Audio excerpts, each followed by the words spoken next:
നിങ്ങളുടെ favourite shows ഇനി ഒരിക്കലും മിസ്സാവില്ല. ഇപ്പോൾ C5 കാണും നിങ്ങളുടെ ഫേവറേറ്റ് ഷോസ് തികച്ചും സൗജന്യമായി. ഞാനും വൈശാഖും ഒളിച്ചോടുന്നതിന് മുൻപേ ഇവന്റെ മെമ്മറി ഓഫായി പോയി. എന്റെ റൂട്ട് ക്ലിയർ ആയി.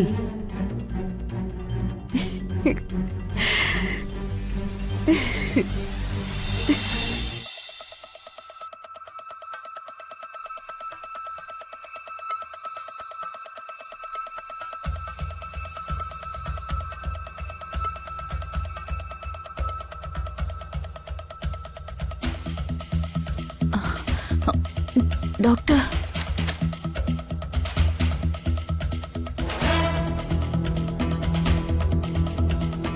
പതുക്കെ. ആ തലാറൊക്കെ ഇപ്പൊ മാറിയോ? കുറവുണ്ട്. വിവാഹം കഴിഞ്ഞിട്ട് എത്ര വർഷങ്ങൾ കഴിഞ്ഞു? 20 വർഷമായി. ഹസ്ബൻഡ് എന്ത് ചെയ്യോ?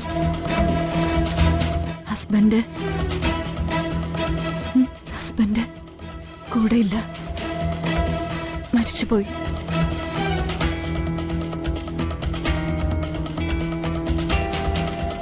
എത്ര നാളായി? 1 മാസമായേ ഉള്ളൂ. കുട്ടികളെ? എനിക്ക് കുട്ടികളില്ല ഡോക്ടർ. പെട്ടെന്ന് തലകറക്കം വരാനുള്ള കാരണങ്ങളൊന്നും പിടികിട്ടുന്നില്ല. ഒരു ഗൈനക്കോളജിസ്റ്റിനെ കണ്ടു നോക്ക്. ഇന്ന് ഡോക്ടർ മീര രാമചന്ദ്രൻ ഉണ്ടല്ലോ അല്ലേ? ഉണ്ട് ഡോക്ടർ. സിസ്റ്ററിന്റെ കൂടെ ചെല്ലു. ഞാൻ ഡോക്ടറെ വിളിച്ച് പറഞ്ഞേക്കാം.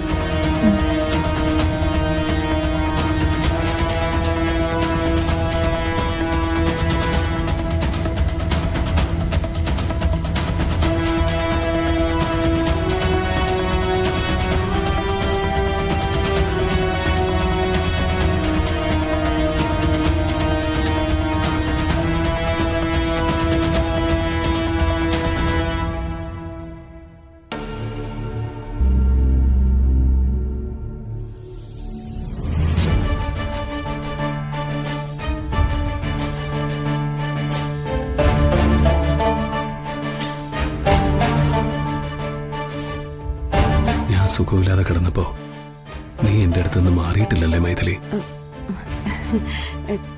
കാർത്തി അങ്ങനെ തനിച്ചാക്കിയിട്ട് എനിക്ക് മാറാൻ പറ്റില്ലല്ലോ കാർത്തി. ഞാനേ ഒരു പോള കണ്ണടയ്ക്കാതെ ഇതിന്റെ വാതിൽക്കൽ കൂടി അങ്ങോട്ടും ഇങ്ങോട്ടും നടക്കുമായിരുന്നു. സാരമില്ല, നമ്മളിവിടെ നിന്ന് ഉടനെ തന്നെ പോവുമല്ലോ. അപ്പൊ നിനക്ക് വേണ്ടുവോളം റെസ്റ്റ് എടുക്കാം. അതൊന്നും സാരമില്ല കാർത്തി. എന്റെ കാർത്തിക്ക് വേണ്ടി മരിക്കാൻ വരെ ഞാൻ തയ്യാറാ. ഇവന്റെ മനസ്സില് പഴയ കാര്യങ്ങൾ വല്ലതും ഉണ്ടോന്ന് അറിയണമല്ലോ.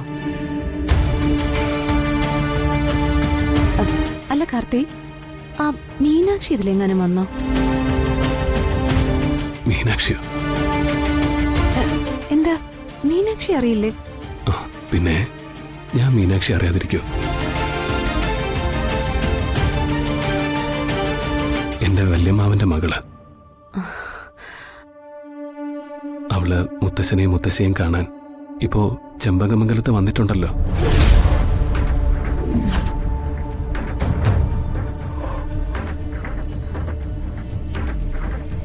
ഇവൻ അഭ്യാസം കാണിക്കുന്നതല്ല, ഇവന്റെ ചാനല് പോയി കിടക്കുക.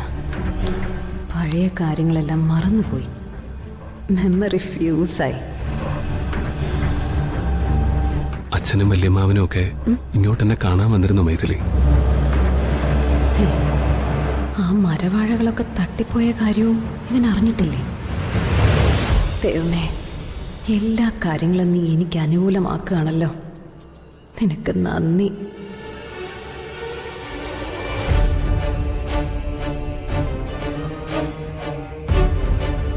പണ്ട് ചെമ്പകമംഗലത്ത് വൈശാഖ് എന്ന് പറയുന്ന ഒരുത്തൻ ഓർക്കുന്നുണ്ടോ? അത് പണ്ടായിരുന്നില്ലല്ലോ. വൈശാഖ് ഇപ്പോഴും ചെമ്പകമംഗലത്ത് തന്നെ ഇല്ലേ? നീ എന്താ അവനെ അറിയില്ലേ? അവനെന്റെ കുഞ്ഞമ്മായിയുടെ ആങ്ങളയല്ലേ? എനിക്കറിയാം. അപ്പൊ ഞങ്ങളുടെ തരികിടകളും ഇവൻ ഓർമ്മയില്ല.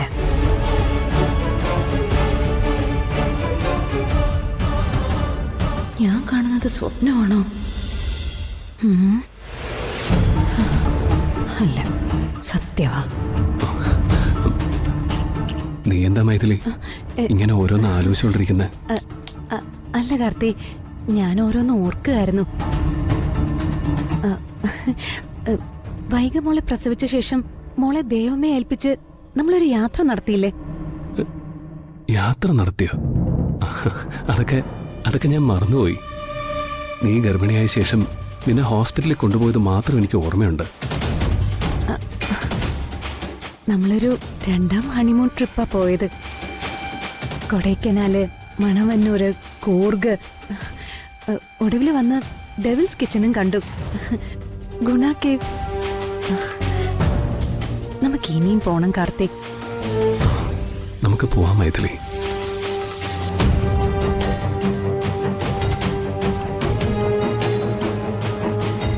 ഞാനും വൈശാഖും ഒളിച്ചോടുന്നതിന് മുൻപേ ഇവന്റെ മെമ്മറി ഓഫായി പോയി. എന്റെ റൂട്ട് ക്ലിയർ ആയി.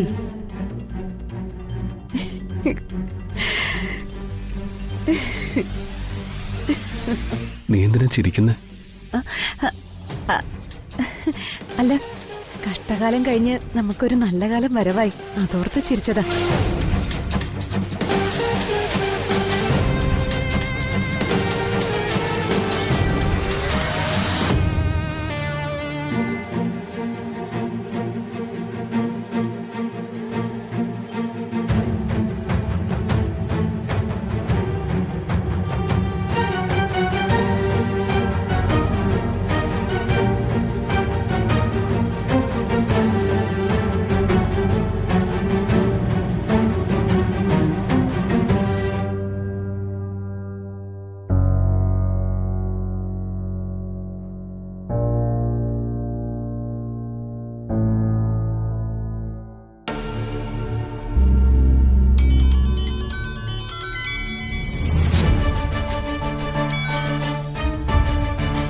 ഹലോ. മുത്തശ്ശി, ഞാനാ മൈഥിലി. മൈഥിലിയോ? നീ എവിടുന്നാ വിളിക്കുന്നേ? ഞാൻ ഹോസ്പിറ്റലിൽ നിന്ന്. ഹോസ്പിറ്റലിൽ നിന്നോ? അതെ മുത്തശ്ശി, കാർത്തിയുടെ അസുഖമെല്ലാം മാറി. കാർത്തി ഇപ്പൊ നോർമലായി, സംസാരിച്ചു. നേരാണോ? സത്യമാണോ നീ പറയുന്നേ? സത്യമാ മുത്തശ്ശി. എന്റെ കാർത്തിയേട്ടനാണ് സത്യം, മുത്തശ്ശിയാണ് സത്യം. ദൈവമേ, നീ ഞങ്ങളെ കാത്തു. എന്നെ കണ്ടപ്പോഴേ കാർത്തിയേട്ടന്റെ അസുഖം മാറി. ഞങ്ങൾ ഒത്തിരി സംസാരിച്ചു. മറ്റുള്ളവരൊക്കെ കരുതുന്നത് പോലെ ഒരാളല്ല മുത്തശ്ശി ഞാൻ. എനിക്ക് എന്റെ ഭർത്താവിനോട് ഒത്തിരി സ്നേഹമുണ്ട്. എനിക്ക് കാർത്തിയ ജീവനാ. എന്റെ പ്രാർത്ഥന ദൈവം കേട്ടു. ഒരു ശക്തിക്കും ഞങ്ങളെ അകറ്റാനാവില്ല എന്നുള്ളതിന്റെ തെളിവാ എന്നെ കണ്ടപ്പോഴേ കാർത്തി തിരിച്ചറിഞ്ഞതും പെട്ടെന്ന് അസുഖം മാറിയതും. ഇനി കാർത്തിയേട്ടനെ വിട്ട് ഞാൻ എങ്ങും പോവില്ല. എന്റെ കാർത്തിയേട്ടന് വേണ്ടി ഞാൻ ജീവിക്കും. ശരി, നീ അവിടെ തന്നെ ഉണ്ടാവണം. ഉണ്ടാവും മുത്തശ്ശി. ഡൗൺലോഡ് ചെയ്യൂ C5 ആപ്പ്. കാണൂ എല്ലാ എപ്പിസോഡുകളും സൗജന്യമായി.